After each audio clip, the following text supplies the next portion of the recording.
first of the character classes are the archers. They're your run-of-the-mill long-distance units.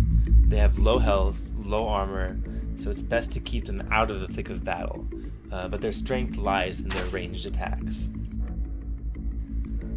Black mages are particularly deadly, capable of completely devastating your opponent, entirely with their summoning abilities, instant death abilities, or very high damage explosive abilities. Clergy units are basically the healers and defenders of Zatikon. Although high damage output is not their strong point, their ability to preserve allies proves to be an invaluable asset.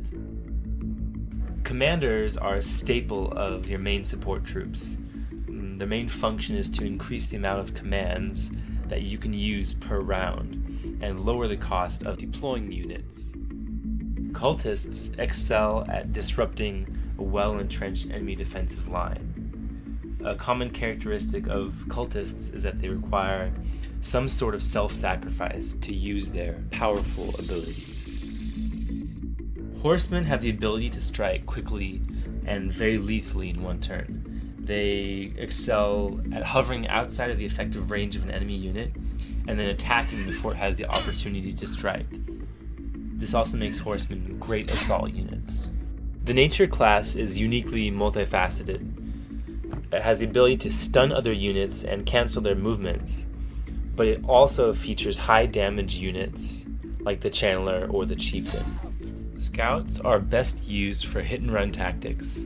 They make up for their mediocre damage, low health, and armor with a high amount of action points and deadly skills such as dodge and poison. Shapeshifters are a very solid counter to an opponent's high-cost units.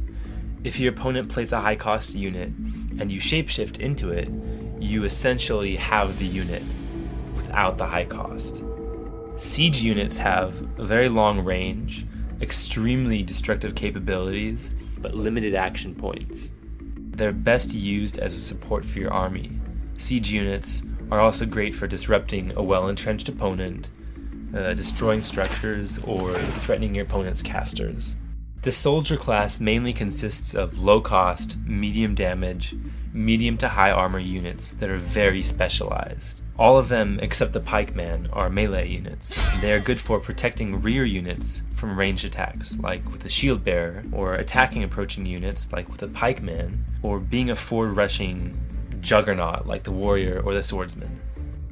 Structures tend to occupy support roles, such as producing units, generating commands, healing, bolstering army attributes, or just having basic defensive capability.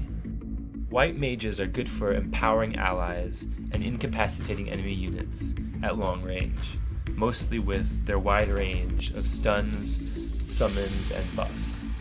And finally, the worm class units are probably the highest cost units in the game, but this is with good reason because they completely change gameplay to an extreme level. Skills such as resurrection or conversion upon death are extremely powerful.